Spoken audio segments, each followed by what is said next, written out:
Hello friends and my dear students, welcome to our channel. मैं राजेंद्र मंडलोई आपका हमारे channel पर फिर से बहुत बहुत स्वागत करता हूं। क्लास 12th इंग्लिश का जो हमारा पेपर होता है उस पेपर में सेक्शन सी जो कि ग्रामर वाला पोर्शन होता है, तो उसी को मद्देनज़र रखते हुए ग्रामर के सेक्शन सी में किस प्रकार के क्वेश्चन पूछे जाते हैं और किस प्रकार के टॉपिक से इम्पोर्टेंट क्वेश्चन लिए जा सकते हैं, इसी का आज हम वीडियो लेकर आए हैं। तो चलिए शुरुआत करते हैं। लिखा गया है fill in the blanks choosing the correct option any 5। प्रत्येक के लिए 5 अंक निर्धारित, 1 अंक निर्धारित है। जैसे पहला क्वेश्चन दिया गया है आई हैव सीन, फिर रिक्त स्थान है लॉट ऑफ प्लेसेस। ऑप्शन दिए गए हैं ऑल, ए एंड द। मैं आपको ये बता दूं कि डिटर्मिनर्स होता है ए, लॉट ऑफ, इसका अर्थ होता है क्वांटिफायर है। ये क्वांटिफायर दैट मीन्स जो क्वांटिटी, संख्या या मात्रा को दर्शाए। ठीक है, तो यहाँ पर क्या आएगा, ए आएगा, क्योंकि ए लॉट ऑफ ये एक डिटर्मिनर है। ठीक है दोस्तों। दूसरा क्वेश्चन है आई प्रेफर टी, रिक्त स्थान कॉफ़ी। ऑप्शन दिए गए हैं देन, विथ, टू और बाय। प्रेफर एक वर्ब ऐसी है जो अपने साथ में फिक्स प्रिपोजिशन टू लेके चलती है। तो जैसे ही हमने प्रेफर देखा उसके साथ में ऑप्शन में यदि टू आता है तो हमें टू ही लगाना है। ठीक है, इस प्रकार की और भी वर्ब्स होती हैं, जैसे सीनियर हो गया, जूनियर, इन्फीरियर, एक्सटीरियर, प्रायर। ठीक है दोस्तों। नेक्स्ट क्वेश्चन की ओर चलें तो मैंगोज आर बीइंग। अब देखिए ऑप्शन दिए गए हैं बॉट, बाय, बाइंग और बाइट।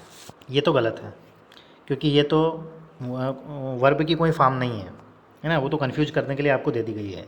अब पहले हम देखें कि सेंटेंस की तासीर क्या है।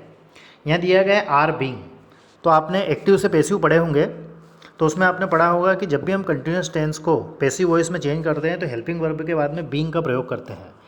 दैट मीन्स दिया गया सेंटेंस जो है वो पैसिव है और पैसिव में हमेशा वर्ब की थर्ड फॉर्म का प्रयोग होता है। तो यहाँ पर बॉट जो है वो वर्ब की थर्ड फॉर्म है, बाय फर्स्ट फॉर्म है, बाइंग भी वर्ब की फर्स्ट फॉर्म में आईएनजी है। तो बाय की तीनों फॉर्म होती है, बाय, सेकेंड फॉर्म होती है BUGHT बॉट, और थर्ड फॉर्म भी होती है BOUGHT बॉट। तो यहाँ पर थर्ड फॉर्म आएगी। ठीक है दोस्तों, पहला ऑप्शन सही रहेगा। अगला है Anand is MA in English. अब option a and the, no article, मतलब आर्टिकल का यूज़ करना है। तो रिक्त स्थान के बाद सबसे पहला शब्द क्या है, MA। तो इसके उच्चारण को हम देखेंगे, तो इसके उच्चारण को देखें तो यहाँ लिखा हुआ है MA, और ए क्या है, हिंदी वर्णमाला का स्वर है। और जब भी किसी शब्द के, किसी नाउन के उच्चारण की शुरुआत हिंदी वर्णमाला के स्वर से हो तो हम उसमें किसका प्रयोग करते हैं, एन का प्रयोग करते हैं। तो यहाँ पर क्या आएगा, एन आएगा। अगला है हैव यू, रिक्त स्थान complain against us, question mark दिया गया है और शुरुआत में हेल्पिंग वर्ब है। अब ऑप्शन दिए गए हैं मच, मेनी, सम और एनी।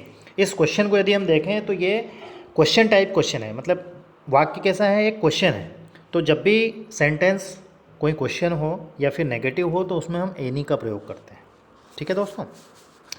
अगला है ही इज़ पुअर, रिक्त स्थान ऑनेस्ट, वह गरीब है परंतु ईमानदार है, किंतु ईमानदार है, तो यहाँ पर बट का प्रयोग होगा।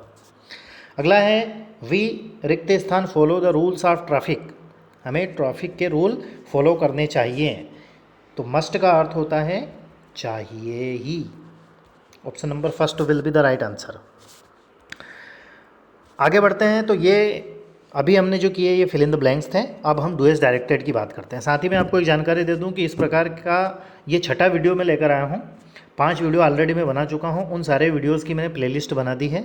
यदि आप उनको देखेंगे, उनकी भी अच्छे से स्टडी करेंगे तो मैं गारंटी देता हूँ कि आपके पेपर में इससे बाहर नहीं जाएगा, क्लास 12th इंग्लिश में सेक्शन सी में। ठीक है दोस्तों। अब डूएस डायरेक्टेड की बात करें तो पहला क्वेश्चन दिया गया है the boy is my cousin, the boy is wearing a red shirt. Rewrite pair of sentence using who, मतलब हु का प्रयोग करके इन दोनों वाक्यों को जोड़ना है। तो मैं बता दूं कि इन दोनों वाक्यों को जब हम जोड़ेंगे तो ये सेंटेंस कॉम्प्लेक्स सेंटेंस हो जाएगा और उसमें क्लॉज हो जाएगी रिलेटिव क्लॉज। ठीक है, तो इस प्रकार से भी क्रॉस क्वेश्चन वो आपसे कर सकते हैं, तो आपको ध्यान में रखना है। अब हु क्या है, एक रिलेटिव प्रोनाउन है, तो इसका हम आंसर लिखेंगे तो कैसे लिखेंगे, देखिए पहले मैं आपको बता देता हूँ कि प्रोनाउन क्या होता है, किसी शब्द, माफ़ कीजिएगा, किसी संज्ञा या सर्वनाम के नाम के स्थान पर जिस शब्द का प्रयोग किया जाता है उसको सर्वनाम कहते हैं और अंग्रेजी में उसे प्रोनाउन कहते हैं। तो हु क्या है, एक प्रोनाउन है जो कि कौन सा, रिलेटिव प्रोनाउन है। तो एक बार हम द बॉय लिखेंगे और दूसरी बार जब हम द बॉय लिखेंगे तो उसके स्थान पर द बॉय ना लिखते हुए हम क्या लिखेंगे, हु लिखेंगे।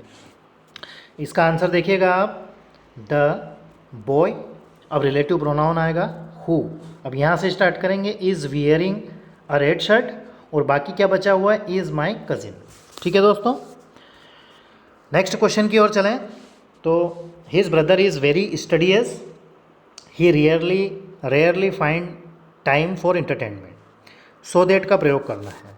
सो दैट का प्रयोग कैसे करेंगे, सेंटेंस में यहाँ पर ये एडजेक्टिव दिया गया है तो इस एडजेक्टिव के पहले हम सो लगाएंगे, और ये जो वेरी दिया गया है इसको हटा देंगे, वेरी के स्थान पर क्या लगाएंगे, सो, और दोनों वाक्यों को दैट से जोड़ देंगे। तो यहाँ पर आंसर हो जाएगा, his brother is so studies, he rarely finds time for entertainment.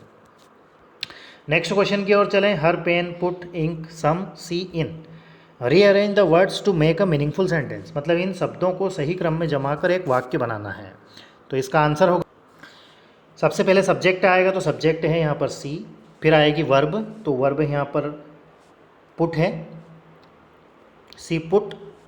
अब आएगा सम, इंक इन हर पेन।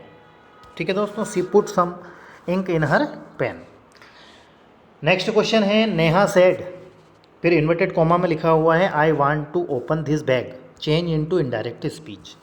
ये डायरेक्ट स्पीच है, अब इसको हम इनडायरेक्ट स्पीच में चेंज करेंगे। देखिए इसके बहुत सारे रूल होते हैं। यहाँ पर हम देखें तो ये जो रिपोर्टिंग वर्ब दी गई है ये पास्ट टेंस की है, मतलब ये रिपोर्टेड स्पीच जो है इसको भी हम पास्ट टेंस में लेके जाएंगे। ठीक है, पहला रूल तो ये हो गया। दूसरा ये है, यहाँ पर सब्जेक्ट के अनुसार हम प्रोनाउन को भी चेंज करेंगे, इसको प्रोनाउन चेंजिंग बोलते हैं। तो यहाँ पर नेहा है तो नेहा के अनुसार ये आई का क्या हो जाएगा, सी हो जाएगा। ठीक है, और ये जो दिस दिया गया है ये दैट हो जाएगा। ठीक है दोस्तों, और इन्वर्टेड कोमा हटाकर दोनों वाक्यों के बीच में दैट लगेगा। तो यहाँ पर इसका आंसर होगा नेहा सेड।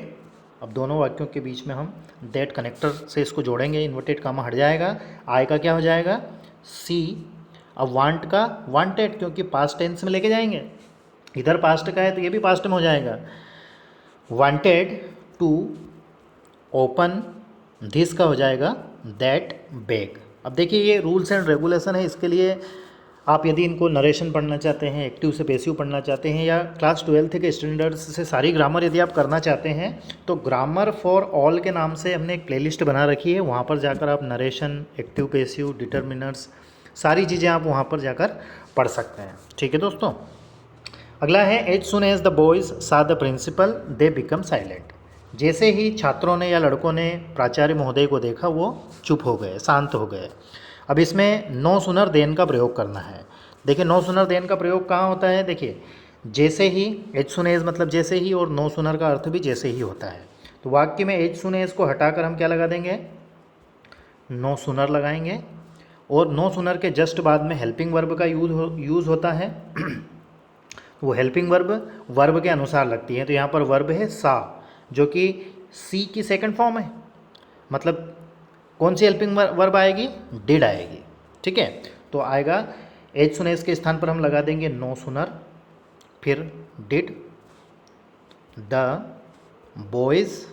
अब ये सा का क्या हो जाएगा फर्स्ट फॉर्म में, सी द प्रिंसिपल, और दोनों वाक्यों के बीच में क्या लगा देंगे, then, THAN, then they become silent. ठीक है, अगला है they are flying kites, change the voice. Change the voice मतलब ये एक्टिव वॉइस सेंटेंस है, तो इसको हम काय में परिवर्तित करेंगे, पैसिव वॉइस में परिवर्तित करेंगे। तो दिया गया सेंटेंस है प्रेजेंट कंटिन्यूअस का।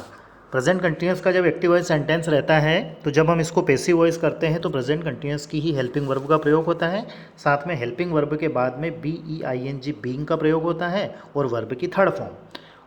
इतना करने के बाद ऑब्जेक्ट सब्जेक्ट के स्थान पर, सब्जेक्ट ऑब्जेक्ट के स्थान पर, और वर्ब की थर्ड फॉर्म का प्रयोग होता है।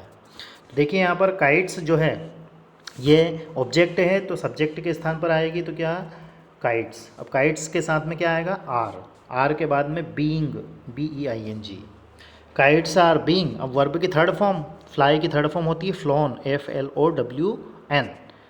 बाय, दे का क्या हो जाएगा, देम हो जाएगा। ठीक है दोस्तों, नेक्स्ट क्वेश्चन की ओर चलें तो वी और ब्रैकेट में लिखा हुआ है लिव हियर सिंस 1952।